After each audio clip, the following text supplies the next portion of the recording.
Hello everyone, কে কোথা থেকে দেখছেন সবাইকে আসসালামু আলাইকুম। আশা করি সবাই ভালো আছেন। আলহামদুলিল্লাহ আমিও খুব ভালো আছি। আজকে আনছে পালং শাক কেটে বেছে আমি ধুয়ে নিয়েছি, ভিডিওটা করা হয় নাই। পালং শাকের ঝোল হবে আলু দিয়ে। এখানে আলু কুটে ধুয়ে রাখছি, এখানে পালং শাক বাটা মাছ দিয়ে রান্না করব। আর এখানে নিয়ে নিয়েছি কাঁচামরিচ, এখানে দেশি রসুন, পেঁয়াজ কুচি, পাটার পরে নিয়ে নিয়েছি জিরে, আস্তা জিরে। আজকে সম্পূর্ণ ভিডিও হবে বাটা মশলা দিয়ে রান্নাটা করব আমি। সব কিছু বাটা আমার কমপ্লিট হয়ে গেছে। এখানে আমি এবারটা সব স্বাদ মতন লবণ দিয়ে নেব।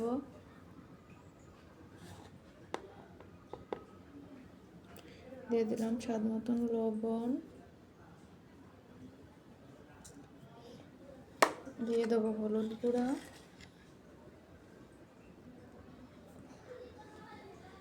সামান্য একটু শুকনো মরিচ গুঁড়াও দেব।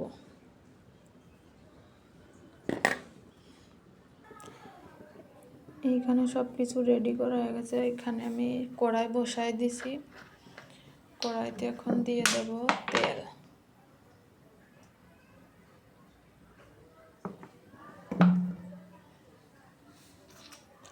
তেলটা গরম হইলে এখানে বাটা মশলা দিয়ে দেবো তেলের ভিতরে।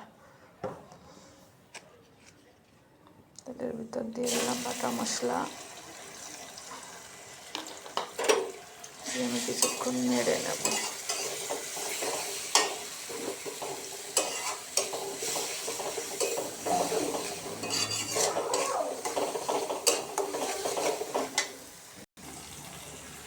মশলার কালারটা আসলে এরকম হয়েছে। আমি এর ভিতরে দিয়ে দেবো আলু।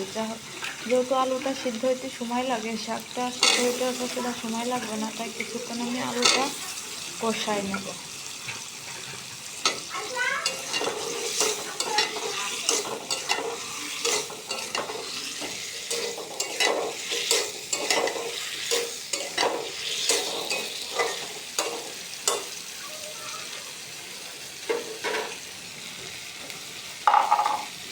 হালকা একটু পানি দিয়ে আলুটা কষাই নেব।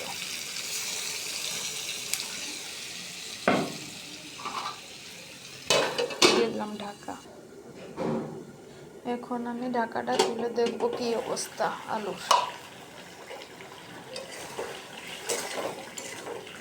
আসলে মশলার থেকে তেল ছেড়ে দিয়েছে। তারপর আমি আর কিছুক্ষণ রাখবো, যেহেতু একটু পানি আছে, পানিটা আর একটু কষাই নেব। কষাই নেওয়ার পরে আমি এখানে শাক অ্যাড করব। আলুর থেকে তেল ছেড়ে গেছে, পানিও শুকায় গেছে। এখন আমি দিয়ে দেবো শাকটা।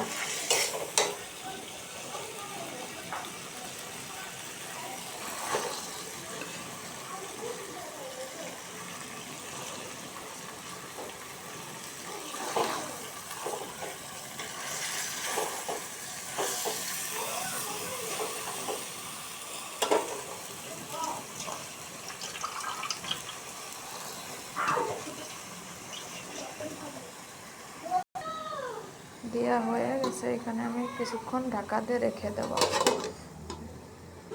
এখন আমি ঢাকাটা তুলে একটু নেড়ে নেব।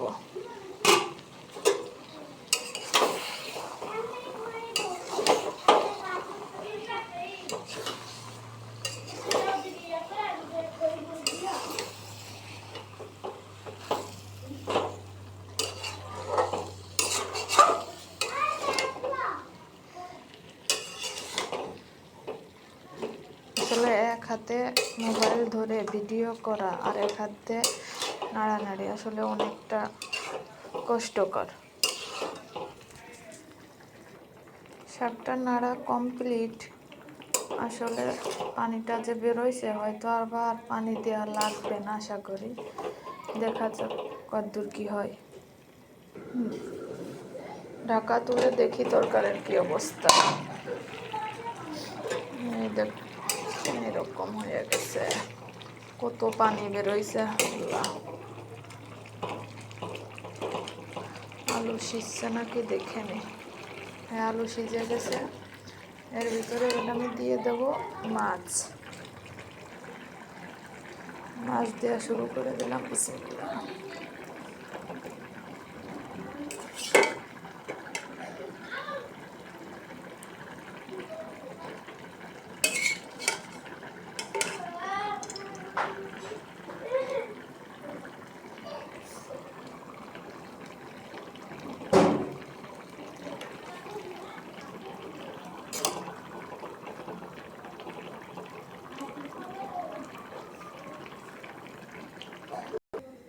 ফাইনালি আমার রান্না কমপ্লিট।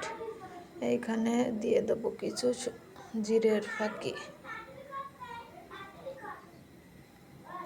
আমার রান্নার ভিডিওটা যদি আপনাদের কাছে ভালো লেগে থাকে তাহলে অবশ্যই পেজটি ফলো করবেন এবং লাইক কমেন্ট শেয়ার করে দেবেন।